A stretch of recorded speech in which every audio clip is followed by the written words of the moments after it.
Hello, everyone, and welcome to the Got Mental Health Podcast. I am your co-host, Rachel Cove. I am a multi-passionate entrepreneur, author, artist, mother, and certified recovery coach. I'm your co-host, Arthur Mogilevsky, entrepreneur, girl dad, animal activist, and owner of AM Healthcare, a premier substance abuse and mental health treatment program. With the collective experience of 21 years working in the mental health field, we are excited to bring to you a safe and fun place to talk all things mental health. We will be interviewing experts, thought leaders, entrepreneurs, and professionals in the entertainment industry to better educate, inform, and inspire our community to have positive mental wealth. Welcome, everybody, to the Got Mental Health Podcast. I am your co-host, Rachel Cove, along with my co-host, Arthur Mogilevsky. Mogilevsky, Rachel, let's get it right. I just can't get it right. We are here in the studio today with Angela Carrillo, who is the owner and CEO of Tacks Recovery. Angela is a certified intervention professional practitioner of neuro-linguistic programming, certified professional coach, and a certified PIVOT relational coach. Angela brings attachment and trauma-informed solutions to clients and families. She has served as a member of the board of directors of the Women's Association for Addiction Treatment and has also held board positions within various chapters of the Los Angeles International Association of Eating Disorders. Angela has a BA in psychology with a minor in addiction studies. Tacks Recovery is a culmination of Angela's personal and professional experience. She's developed the Coach to Intervene CTI TM family system intervention technique. It is within the model that families are given the missing pieces to carve a new way to educating themselves while supporting those they love. Welcome to Got Mental Health Podcast, Angela. Thank you. I've known you for a very, very long time, and I didn't even know half of. You're a fascinating human being. The feeling is quite mutual. Unbelievable. Thank you for joining us. I'm so happy to be here. Yeah. So tell me the story on how you started Tacks Recovery. So Tacks Recovery was started, I found it originally with a business partner, and now I'm the sole owner. And it was really founded on the fundamental, I think, premise and belief that families needed more support. Families needed a little more support than sometimes a treatment center could give them. Not that treatment centers aren't amazing at supporting families, they are. And also, there's only so much time in a day. And a lot of times what happens with a family is while a client, one of their loved ones, is in a treatment process or in a treatment episode, there are things going on at home in the family, or thoughts or fears and insecurities that can unknowingly to that family system actually interfere or sabotage the treatment process. Mm. What inspired you to open up an organization that was focused on that? In all honesty, I don't necessarily know originally that I was inspired. I think I was a little disencouraged, really, about the mental health world in general.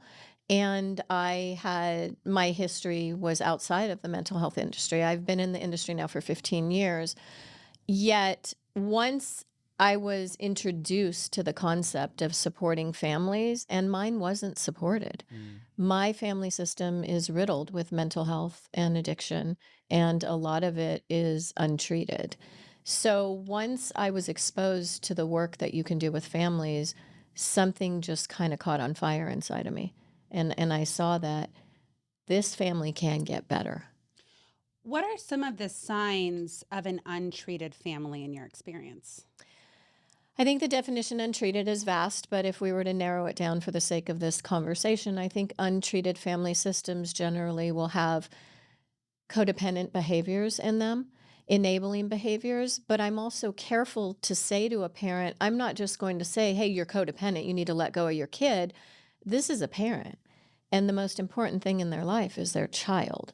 So the way that we invite them to really look at how they may be enabling unhealthy behaviors versus supporting healthy behaviors is I think, a careful process for all of us as professionals. But I would say some of them is enabling. It's when a parent is actually, it's a cognitive dissonance in a way where a parent is actually making decisions to help their child in ways that go against their parental belief system. So they're doing things where they're saying, hey, I know I shouldn't have done this, but they do. And they're doing it because they think it's going to help. But what it actually does is it doesn't strengthen the child, it strengthens the child's unhealthy behavior patterns. And I think that's tricky stuff for parents. We have to help them understand that. And it requires patience. Would you agree that parental styles and approaches stem from their own experiences with their own parents and going back and, from a generational standpoint? 100%. And I also think that that conversation and that educational point is critical if a family system is going to get better. Often I'll have a parent say, Angela, we don't need the help our kid does. And I say, I understand that. I'm going to counter that and challenge you and ask you if you're going to ask your loved one, often your child who's an adult or even an adolescent, to look at themselves, to look at their behavioral patterns and their coping skills. I'm going to invite you to look at your own. I think that most people, including myself, all of us are operating from belief systems and values that we were taught through our childhood.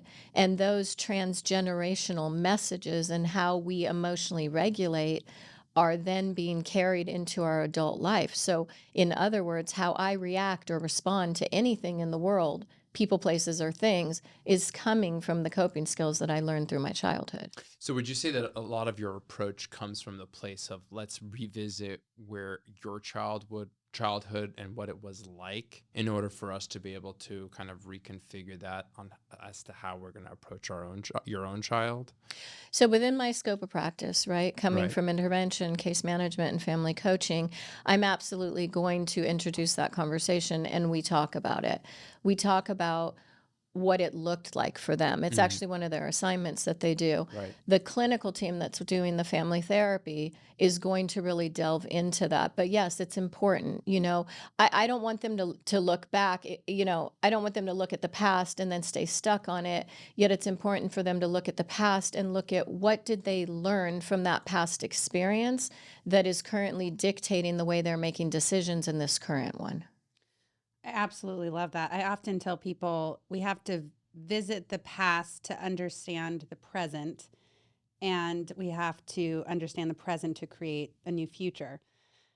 And I'm curious, when you're working with families and you challenge them to look at their own behaviors, are they initially defensive or are they usually like how are they responding to that?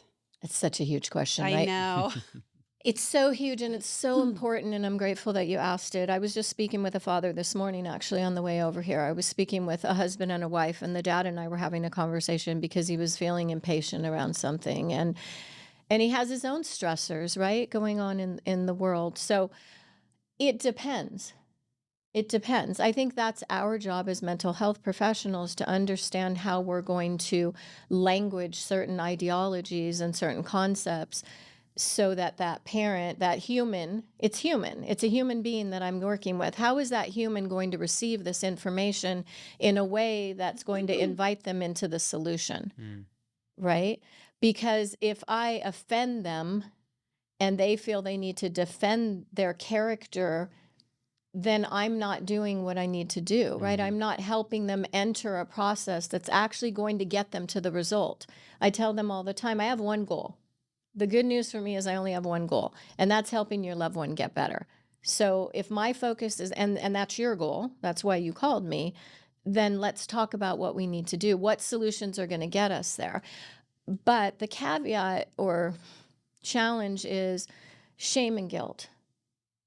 Shame is about me, guilt is about my behavior, and helping them understand the differentiation between the shame and the guilt and the self and the behavior, and what does that look like for them as individuals, and how do we support them in understanding where that shame and guilt, which prevents families from getting better, is playing out in dysfunctional behavioral patterns that's contributing to an unhealthy family system. Angela, She that solved is the code. so good. I cannot wait for people to hear this information. Yeah. I think we're all recovering from generations of you keep what's going on in the family, and what the parents say is the authority, like it's what you have to do, right? And I feel like I'm now even waking up to all adults have their flaws. All adults Mm-hmm. have something going on, right? So it's Not sure what you're speaking of. yeah, except I for have no Arthur. problems. I mean, When you're dealing with a client who is struggling with substance abuse issues, mm-hmm. aren't they usually, can you explain what the identified patient is? I hate that term. I hate that term. Why Right? do you hate it? Because for me, the identified patient is the family system. Right, and that's why I brought it up. Right. And in all honesty, the identified patient is the family system, the family system's family, the culture. I mean, there's so many contributing factors to why we believe what we believe. I mean, you go back generations ago, you don't talk about your personal stuff. That's why I brought that up, because Right? I think we're all reorganizing Yes. that way of living. Yes. Oh, it's okay for me to talk about this. Oh, my family is not perfect. And I think when there's someone that's struggling with substance abuse, they're usually like, okay, well, if we just fix them, if I just fix my kid and I send him to these doctors and I send him to this treatment center and I send him to this therapist and I put him on medication, he's done. I don't have to look at myself. But what you're saying is the parent needs to start looking at themselves. Yes, and that is really challenging. And I say to parents all the time, like, I'm going to ask you to give me permission to have a conversation that you may not want to talk to me again. Right? Like I say it to them all the time. When we hang up this call, you may never want to speak with me again. And I'm okay with that because my job is to help you help your kid help themselves. Right? Yeah. I think it's, and I never try to go into a conversation with the family member with like, I'm sorry that I'm going to be brutally honest with you. Yeah. Because the reality is that nobody has been up until this point. And I think that it's so important. I love that you said that. I think it's so important that you are brutally honest with these parents or the families or the friends or whoever's involved in this system, right? Because they haven't heard it yet.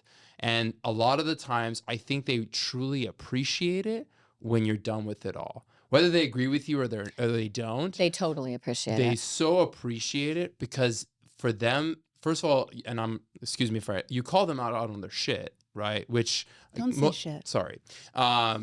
It's a word in the vocabulary. It actually exists. We made it into a cuss word, which I don't think it is. Anyways, Sorry. yell at the producers.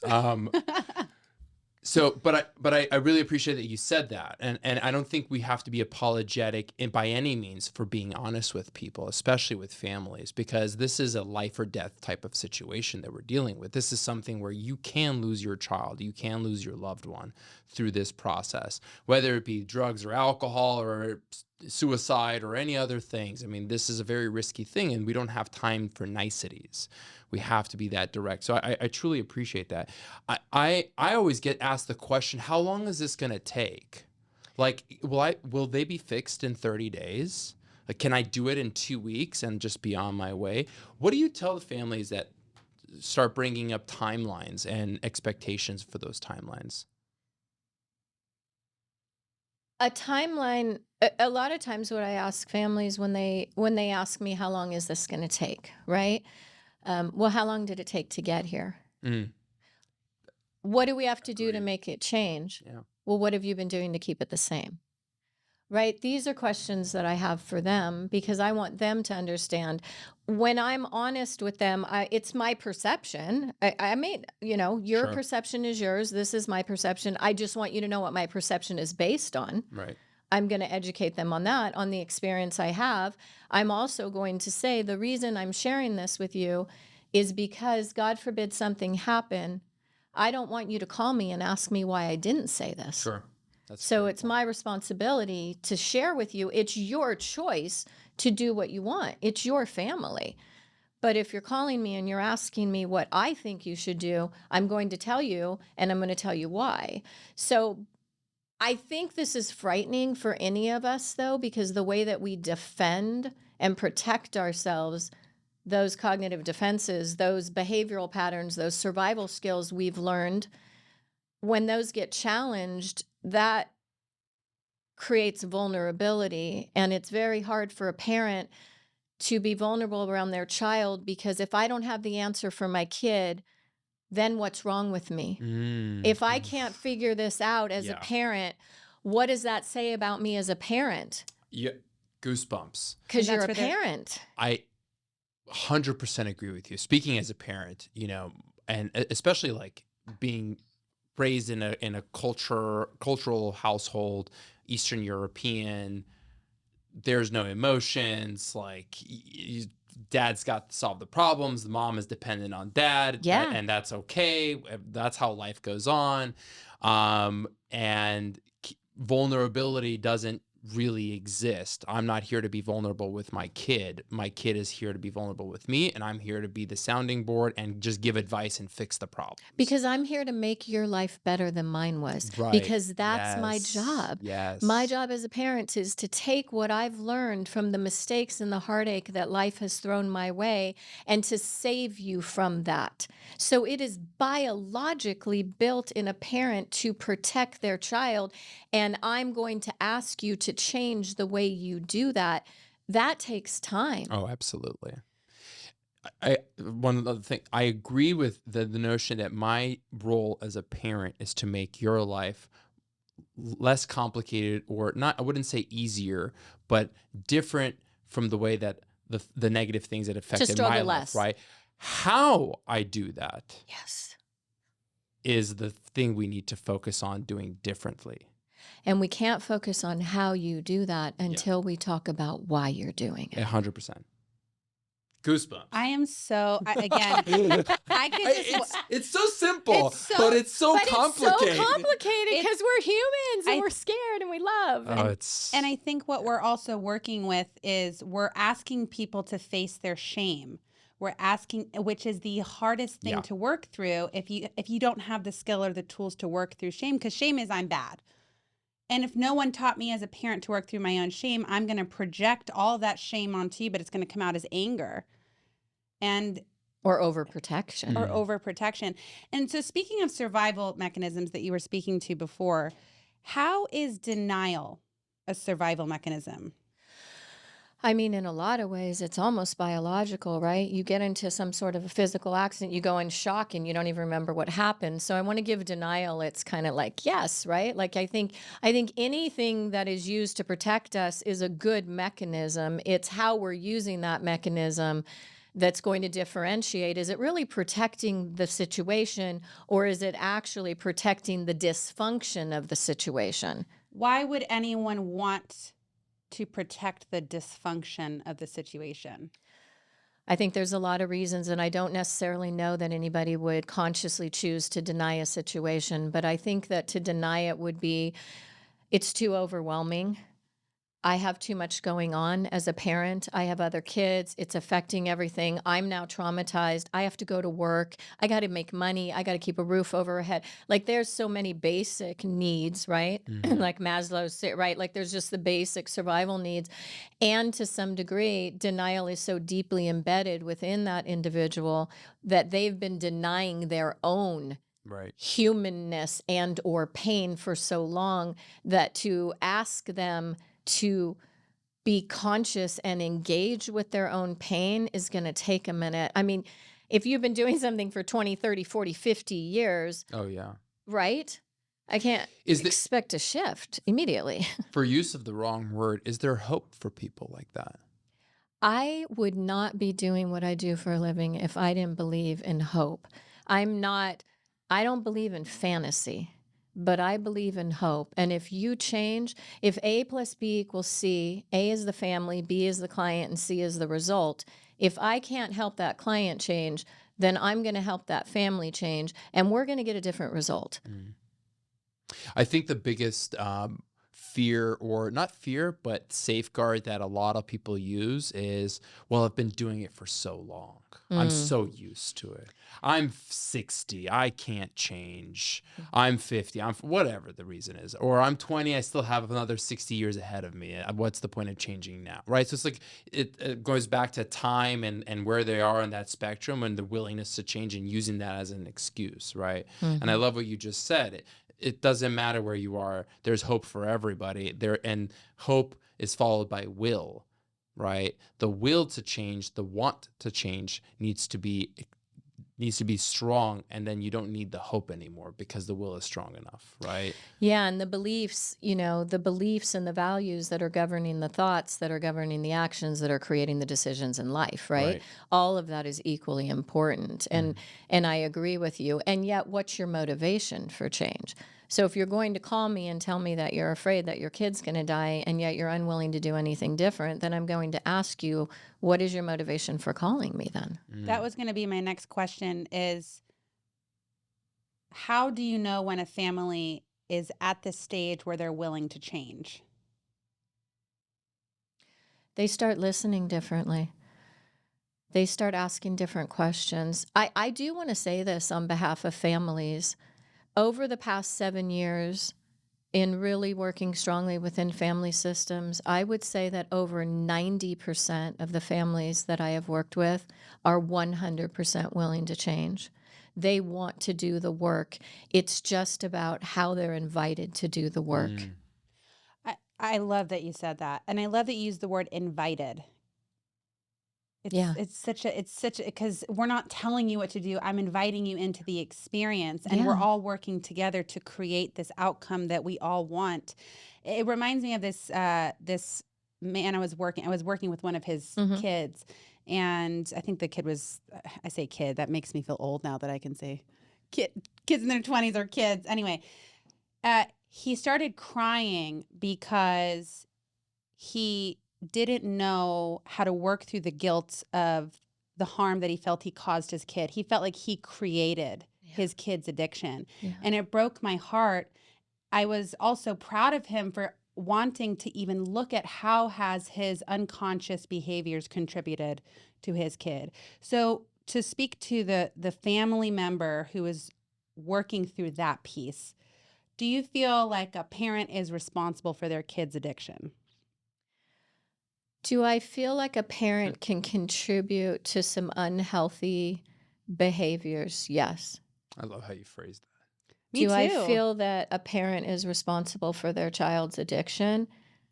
I don't know. Are you buying them drugs? Right. Are you letting them use heroin? Are you saying it's okay that they smoke cannabis, even though they could potentially go into a psychotic episode and not return? So I have a lot of questions. The most important question I have is, I'm curious where that parent learned that as a parent that you're responsible for everything your child does. I want to have that conversation. I want you to as well. I want to have that, right? I want to have that conversation. What's your phone number? What's the 800 number they can call? I want to have that conversation. And I think that's such an important, it's so important the way you phrased that, because for the parent that I was just describing, staying in that mindset can keep him stuck in that room of guilt, and it can prevent any change from happening in the family. And so asking those questions, and maybe also, what if there is that parent who's buying their kid? I know that there are parents who buy their kids. They'd rather them be using in their home I'd rather than rather going on the at street. least I know where they are. Right. What do you think about that? At least I know where they are. What I think about it is how you raise your children is none of my business. What I think about addiction and the potential for especially in 2023 when cannabis has strands and I mean, we are not, I'm in recovery. When I was smoking pot in the 70s, I ate too many brownies and I fell asleep and laughed till my face hurts. Now I have 20-year-olds in psychiatric units with continued cannabis use that will never return to the cognitive functioning that they had prior to that use. So what I say is, let's have a conversation about educating you so that what you're standing in is actually aligned with your belief system for your child. If at the end of the day you're okay with that, I'm not here to judge you. Yet be aware of the consequences of what you're allowing the people that you love to participate in, and then go from there. I think that's all that I really want to say about it, because it's legal now. So systemically, we've given permission for substances to be used, and then the parents got to go against the very system. So it's such a challenge right now. Well, and then at the same time, you're also met with, well, I like to drink, but I don't consider myself an alcoholic. I can tell myself that it's fine. Why can't my child figure that out? Are you experiencing the same negative consequences that your child is as a result of your engagement with that substance? I think you hit it on the nail. It's all about education, right? And every case is completely different, right? Yes. And that's why I don't think that, yes, all parents are to blame. And then, well, yeah, all schooling systems are to blame, or social media is to blame.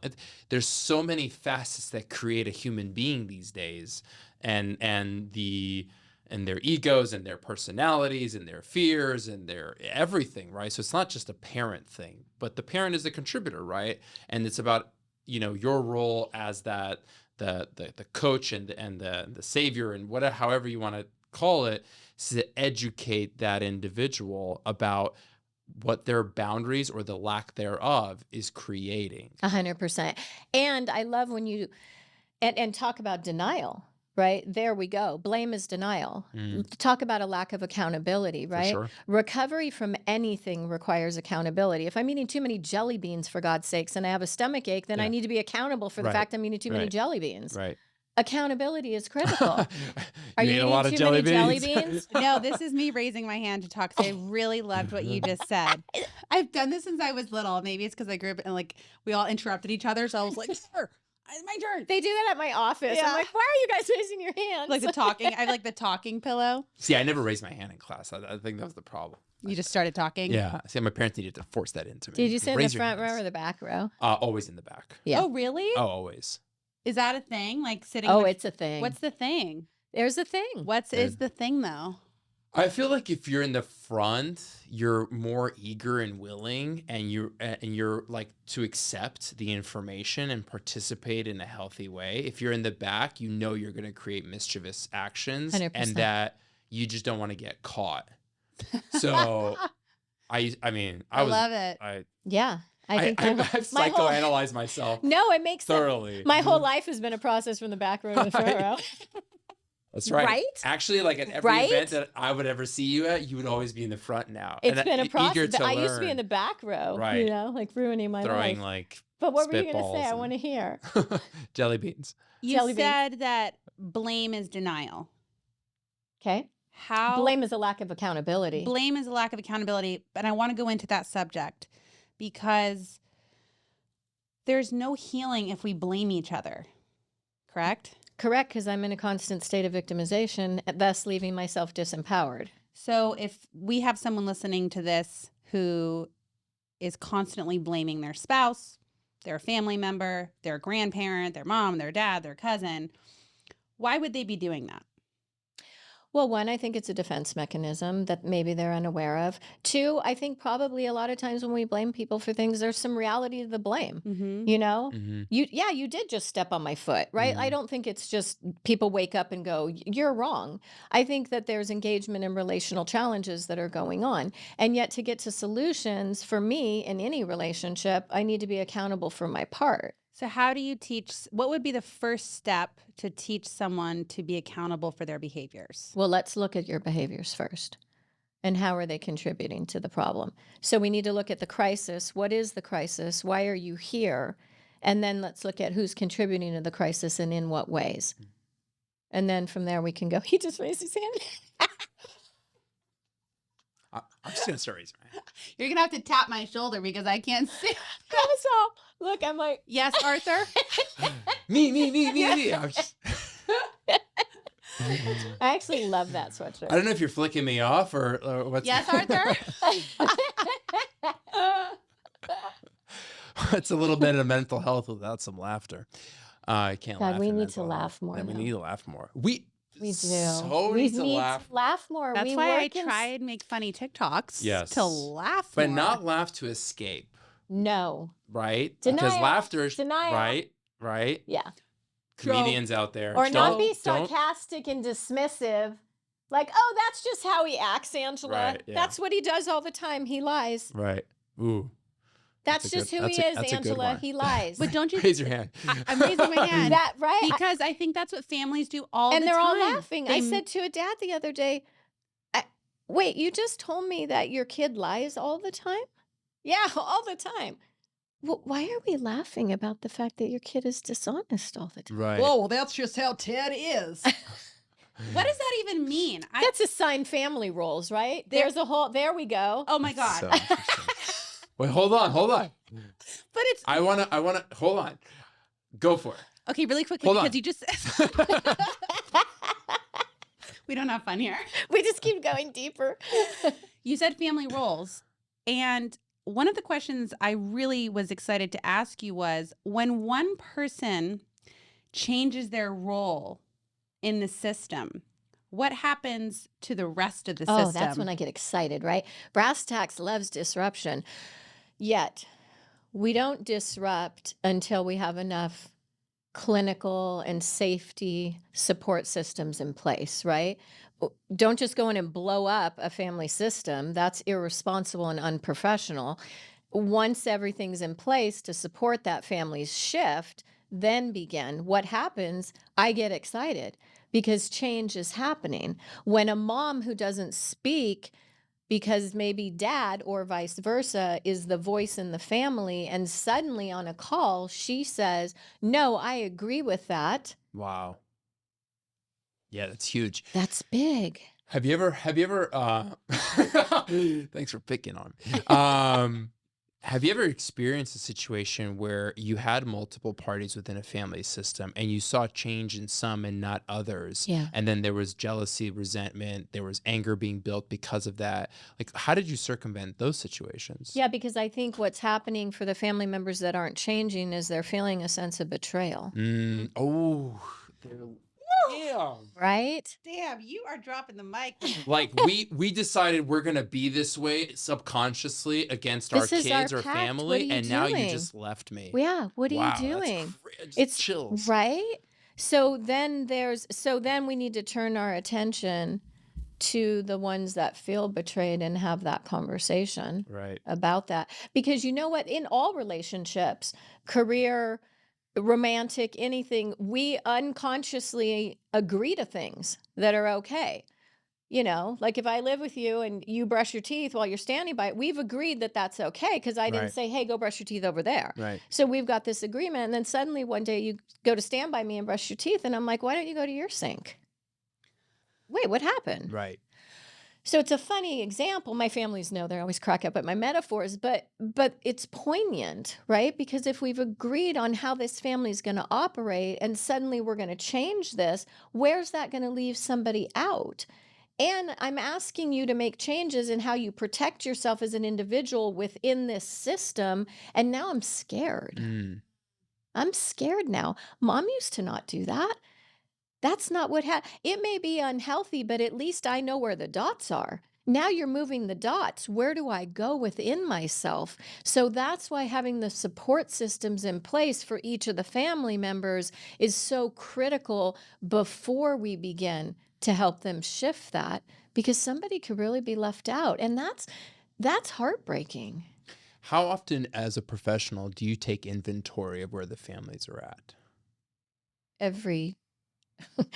Like My workaholism is You're like- I'm working on it Like So- I'm on the toilet No, taking inventory. constantly. Hey, listen.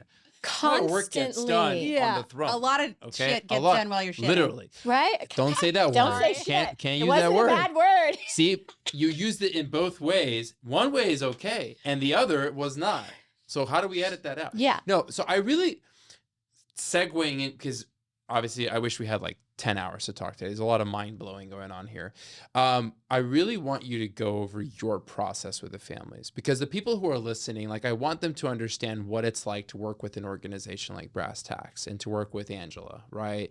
And because there's a lot of fear in the initial stage of reaching out. Usually people reach out when it's too late, when there's crisis, whatever. It's like, I want there to be more of an education on like, this is how we work. This is why we kind of set up it this way to make the process as easy and smooth as possible. Can you, I mean, When from you just broad. asked that, I actually I felt sad, and I was just Oh, kind of I'm going, sorry. wait, what? No, your question wasn't sad. I was thinking about the families that by the time they get to us, because they've had, our average family is anywhere from 3 to 13 treatment episodes. What? Yeah. Wait, say that again. The average family that calls Brass Tacks Recovery has 3 to 13 treatment episodes. So that's a wide range, right? But even if you're getting to the third, you're already like, why is it taking I the say we third? probably land somewhere between 4 and 7 Right. on the high end. That's heartbreaking. Okay, so let's go to the solution orientation. So, Like, yeah. if we go to what is the process, we customize. Where do we start? I just want to talk. I really just want to have a conversation. And then after we're retained, we start with a family perspective assessment. I want to know the family's perspective of their loved one, because they need to get that out of them, and they need to know that I'm hearing what they're saying. I also want letters from the parents. Sometimes I'll ask the mom to write a mom letter. I want a dad letter. I want a letter from them. If you could say whatever you wanted to say, what would you say? And not just in an intervention or a Johnson model intervention that has a consequential boundary when we're trying to motivate someone to go in. That's a different modality. But I want to get to know who they are, because the more that I know them as people, the better I can support their child. So then the process, it just forks in the road to anywhere, depending on what they need. Am I intervening for a day, 2 days, 2 months, 4 months? If I'm doing a CTI where I'm coaching to intervene, that family system, we're doing that intervention from a month up to a 4-month, 5-month, 6-month period with acute mental health if there's schizophrenia. And so there's so many things to consider. But then we're going to go into customizing a clinical team around them, establishing their financial resources. What can they do? Especially if they have 7 previous treatment episodes. And then where are we going to recommend? Why are we recommending those places? And then looking at a long-term plan. So we're looking at 6 months to a year with every family who comes on board with us. They may not be here with me that long. Most of them are with us for about a year to 18 months. But if they're only with me for 2 months, I'm already looking at 18 months down the line in how I can educate them to be beneficial for them all the way through the process. And in an ideal situation, is the conflicting the patient or the client that's struggling, is it ideal for them to be in treatment during the beginning process while you're working with the families? Do they have to be in treatment? Do they not have to be in treatment? They do not have to be in treatment. Okay. Do I want them? Depending on safety assessment, Depending on where they're at. of Yeah, course. of course. Do I want them in treatment? What level of care? I review all levels of care with families. We discuss, I don't give any insurance advice, but we discuss the benefits of insurance and where is it helpful in the process? Where would you want to utilize your insurance to maximize that? And where do you want to save your resources for perhaps the aftercare and the longer term plan? So we're going to consider all of that on the front end with them as well. Why is long-term care so important? Because I think families aren't educated, so they don't understand that going to treatment for 30 days is enough. 30 days seems like a long time to be away from your family and away from your job and all of that. And yet being healthy in a contained environment is, anybody can do that if people are watching you and supporting you. But what happens when you go back home? What happens when you're triggered? What happens when you smell something that smells familiar? What happens when you have to deal with a challenge or a problem? So long-term care, in my opinion, is absolutely the most important aspect of creating change in an individual who's struggling with mental health and substance abuse. And how important is community for the family and for the one who's in treatment when they leave treatment? Probably in the top 3-4 things. Well, because I constantly... so important. Well, yeah, and the reason I ask that is because a lot of parents are in this phase of shame that no other family is going through this. So where can families go? Like, so you have Brass Tacks Recovery. what are other things that families can be doing to support themselves? They Great can go to question. support groups, right? You can go to Al-Anon. There's numerous support groups that we give them. There's reading materials. NAMI. There's coaching. There's NAMI for mental health issues. There are tons of resources out there. And I do want to say something because I love your community question. Unhealthy thrives in isolation. Healthy thrives in connection.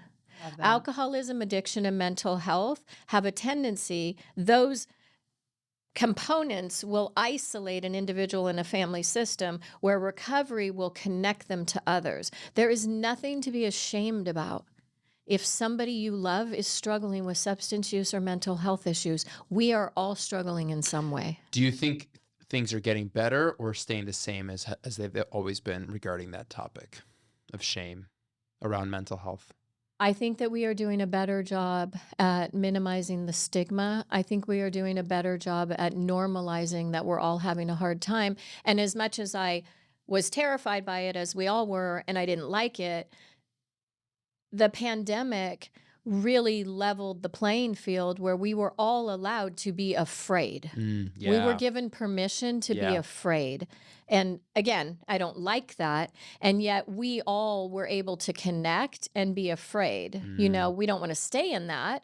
And yet it was permissive in the human experience to allow us to experience or to have a relationship with vulnerability and the lack of control that I don't think we've had as Right. as a species in a Right. long time. Well, and to be okay with saying I'm afraid. I'm not okay. Yeah, and I'm not okay. I'm not Like okay. that, I think it's humans are very, very simple, but very complicated at the same time. And it's like we do things in bunches where the FOMO, right? The fear of Yeah. missing out, right? Well, everybody's saying that they have depression. I got to say I have depression. It's okay for me to come out and say it as well. And I think like one of the positive things about COVID that happened is that, like you said, everybody now understands what it's like to have that feeling of depression, the lack of connection with the true lack of connection that you have with your partner, Yeah. right? Because now you actually have to live with them for 3 months and Yeah. can't escape,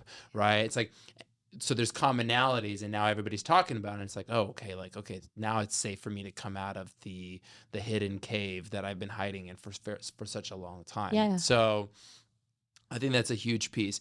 I want to segue really quickly to mental health and obviously within your own expertise. I mean, none of us are medical professionals, but because mental health is on the rise, because the awareness of mental health, I've seen commercials left and right for tons of different things regarding mental health. Governments are funding projects left and right. There's tons of money being poured in. So obviously the need is there.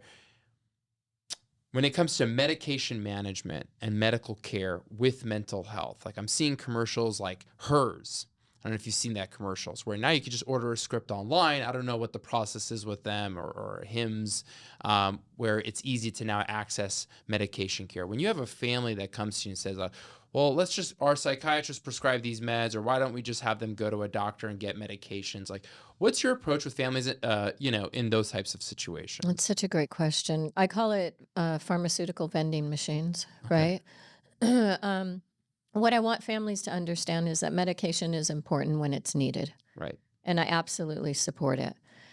And I'm not a doctor. And I also want families to know that medication is only one component of a healing process, and that there are other ways that that individual needs to tend to themselves and to recover in addition to medication. Medication is fantastic for stabilizing the very things, anxiety, depression, the symptoms of what's going on within the individual. Some people just chemically need medication. I understand that. However, there are therapeutic and clinical ways to help the individual address the emotional dysregulation that's creating the anxiety and the depression and the discomfort. And also, I'd like to say to 2023, it's okay to be uncomfortable, people.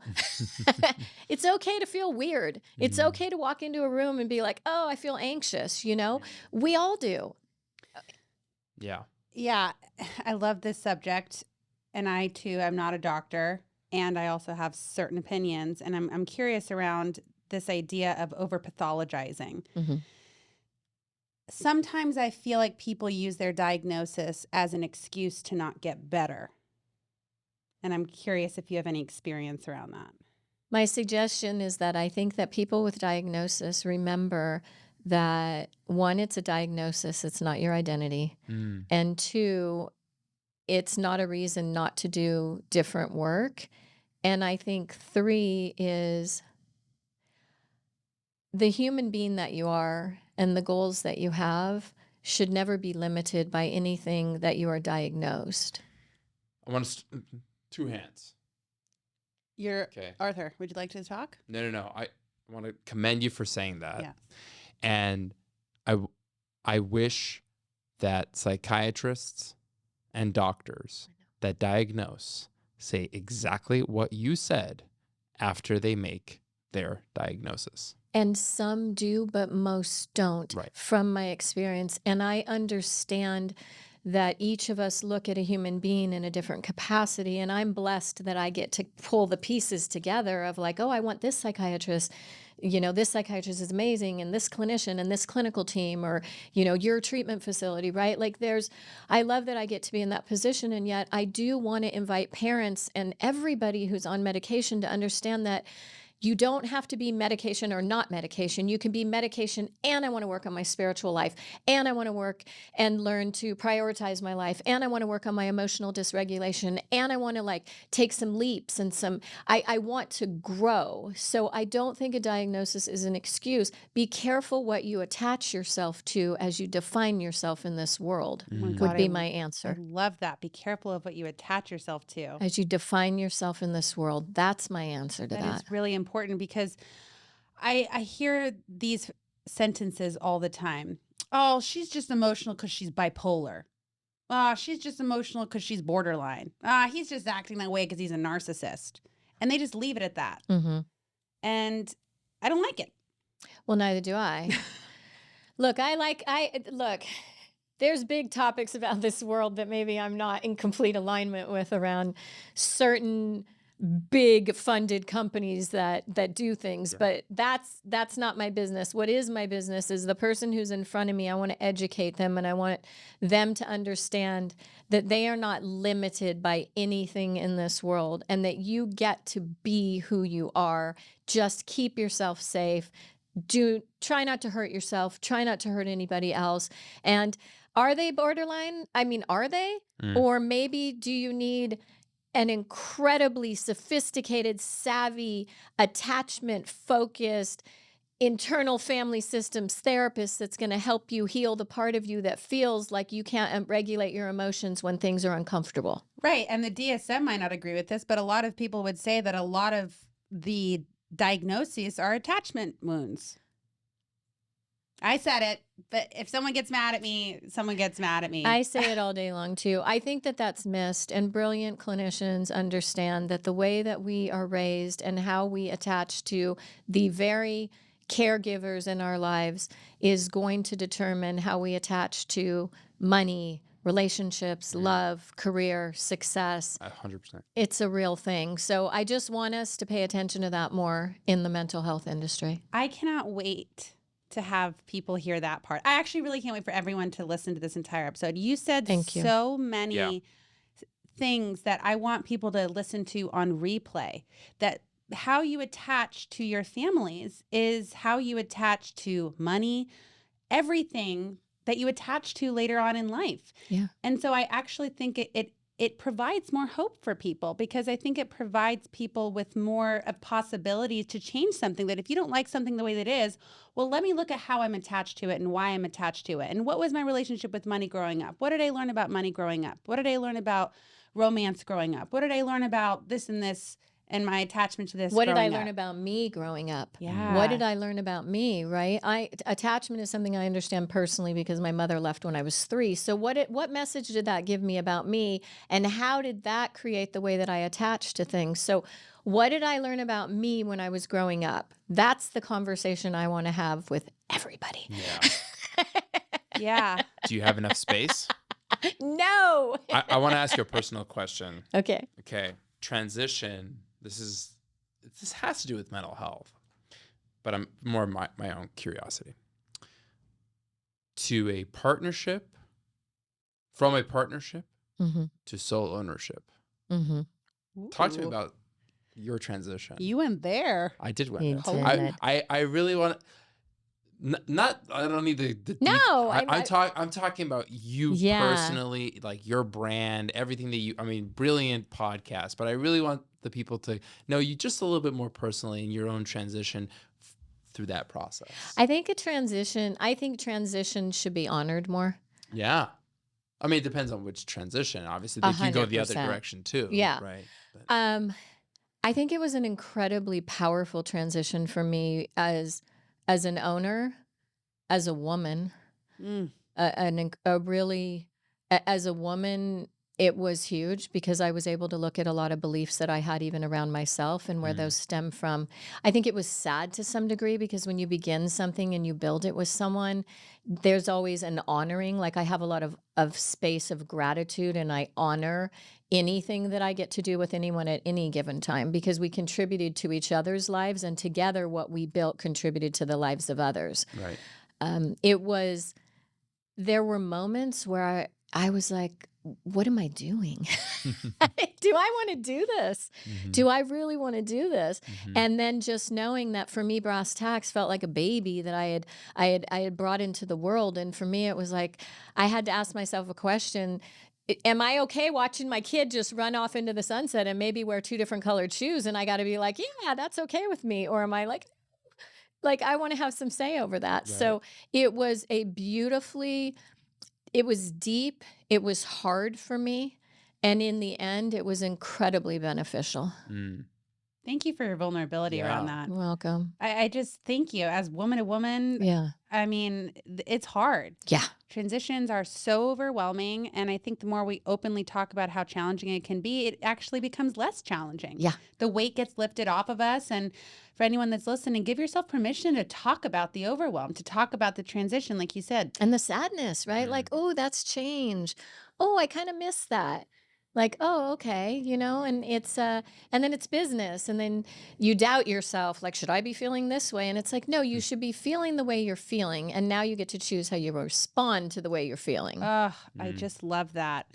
Yeah. Speaking of getting personal. I don't think it was the question. I don't think it was the statement. It was the pause. The after pause the after the where I was breath. like, where? Speaking of, I felt my body go, do we need to protect? Do we need to Yeah. protect? defense. Mechanisms. No, not at all. I want to hear because I love What is how your social personal security you are. number? If you could go back to talk to little Angela and say one thing to her as words of wisdom and hope, what would you say to her? Take risks and make mistakes. Yes. I love that. Take risks and make mistakes. Mhm. Thank you That's for saying beautiful. that. Yeah. And the other thing I want to ask is because you are a professional and badass woman in this world. Thank you so much. No, I really admire you and respect everything you said today. I've learned a lot and I really appreciate it.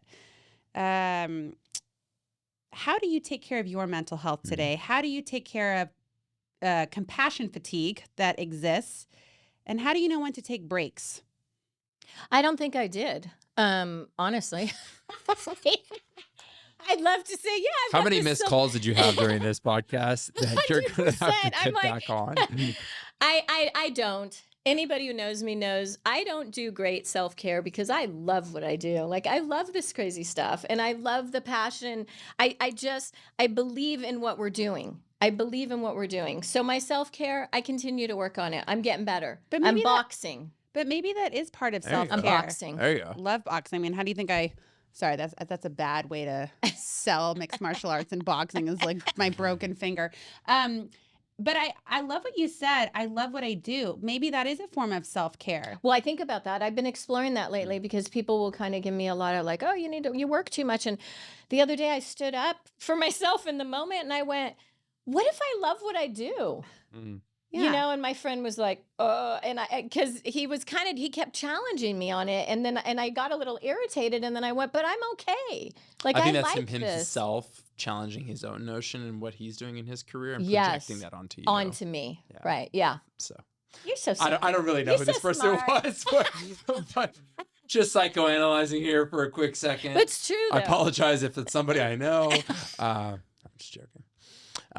Angela, we have to have you on here again. We can definitely have this conversation going on for hours. I think there's a lot to digest here. My next curious question is, what is pivot? But that's going to be for our next podcast. We might just have a podcast on pivoting. On pivoting. Pivoting, adjusting, and being flexible. No, I think it's a little bit more than that, right? So it's an I'm actual. Sorry. Yes, sorry. Thing. So, I was thinking of the word pivot. Which is Which is why she chose the name. Pivoting in family systems. We're just going to edit that entire section out of this podcast. So. No, we're going to keep that in, and Rachel's going to get exposed. I am not bad. I make mistakes. Where can people find you? Yes. Oh, thank you for asking. Yeah. www.brasstacksrecovery.com. Why don't you go ahead and close us out, Arthur? No. Yes. I forgot I haven't done a podcast in. For the love of God. It's been a month. Well, we want to thank Angela again for coming on the show. We really appreciate your time. And thank you to all our listeners out there. We appreciate the comments, the feedback, the suggestions, the questions. Please rate, review, comment anywhere you get your podcasts, Apple Podcasts, Spotify, YouTube. And we look forward to hearing from you guys and seeing you guys on the next one. You're Thanks, incredible. Angela. Thank you. Thank you, you guys. I had a really good time with you. Thank you.